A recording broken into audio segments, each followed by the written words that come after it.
চাওক সম্পূৰ্ণ নিৰামিষ আৰু সিদ্ধ ডালিয়াৰ খিচিৰি পূজাৰ বতৰত এইটো বনাই খাবলৈ আকৌ নেপাহৰিব দেই।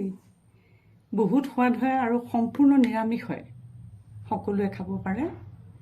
গতিকে এইটো কেনেকৈ বনালোঁ সেইটো চাবৰ কাৰণে বলকচোন এইবাৰ ভিডিঅ'টোৰ মাজলৈকে সোমাই যাওঁ। টেষ্টি কিটচেনলৈ স্বাগত জনাই আজিৰ ৰেচিপি লৈ আহিছোঁ সম্পূৰ্ণ সিদ্ধ আৰু সম্পূৰ্ণ নিৰামিষ ডালিয়া খিচিৰি। এই ডালিয়া খিচিৰি বনাবলৈ যোৱাৰ আগতে আপোনালোকক এটা অনুৰোধ কৰোঁ, আপোনালোকে যদি মোৰ টেষ্টি কিটচেন বৰ্তমানো ছাবস্ক্ৰাইব কৰা নাই তেতিয়াহ'লে প্লিজ ছাবস্ক্ৰাইব কৰি ল'ব। এতিয়া বলকচোন ভিডিঅ'টোৰ মাজলৈ সোমাই যাওঁ কেনেকৈ বনাওঁ এই ৰেচিপিটো। তাৰ বাবে প্ৰথমে মই এয়া লৈছোঁ মগু আৰু মচুৰ মিহলি কৰি 2 কাপ দালি লৈছোঁ আৰু 1 কাপ ডালিয়া লৈছোঁ। এতিয়া দালি আৰু ডালিয়াটো একেলগে ধুই প্ৰায় 10 মিনিটমান সময় মই থৈ দিলোঁ। এতিয়া পুনৰ এয়া টুকি লৈছোঁ। তাৰপিছতে লৈছোঁ এয়া কেইচকলমান 2টা আলু কাটি কেইচকলমান আলু ল'লোঁ, অলপ নাৰিকল ল'লোঁ, অলপ ঘি দিম, ঘি বটল অলপ লৈছোঁ, অমিতা কেইটুকামান লৈছোঁ, আদা অকণমান আৰু কেঁচা জলকীয়া অকণমান লৈছোঁ। তাৰ বাহিৰে নিমখ হালধি এইবোৰ থাকিব আৰু।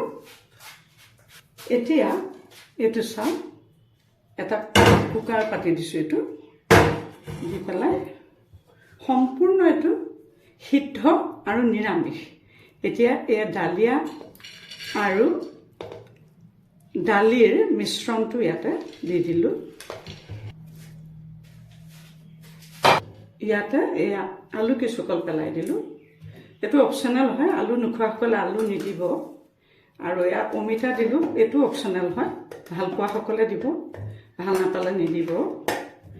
তাৰপিছতে এয়া আদা আৰু নহৰুকণ অকণমান টুকুৰিয়াই পেলাই ইয়াত দিম আৰু এয়া নাৰিকল দি দিলোঁ,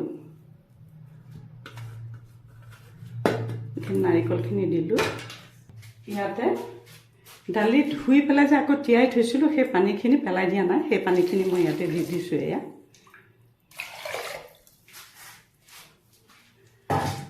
যিহেতু সিদ্ধ হ'বলৈ আৰু অলপ পানী লাগিব, সেয়েহে মই আৰু অলপ পানী ইয়াতে দিলোঁ, এইকণ পানী লাগিব। ইয়াতে এতিয়া জোখমতে মই এয়া অলপ ৰংগুড়া দি দিলোঁ, জোখমতে, জোখত দিব লাগিব, বৰ বেছিও দিব নালাগে। ইয়াতে এয়া নিমখ দিলোঁ জোখমতে।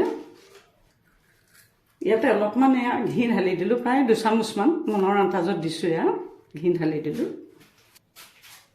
এতিয়া ইয়াতে জলকীয়া আৰু হেৰিকণ টুকুৰিয়াই পেলাই কেৱল পেলাই দিম, এইকণ অকণমান টুকুৰিয়াই পেলাই কেৱল পেলাই দিম, দি পেলাই কেৱল এটা চিটি মাৰি দিম।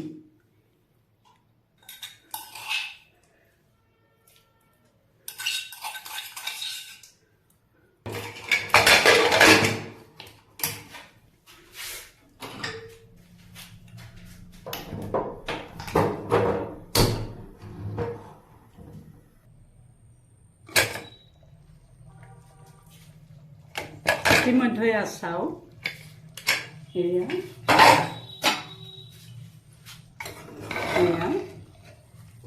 মাৰ নামত কি সুন্দৰ খিচিৰি প্ৰস্তুত হৈ গৈছে।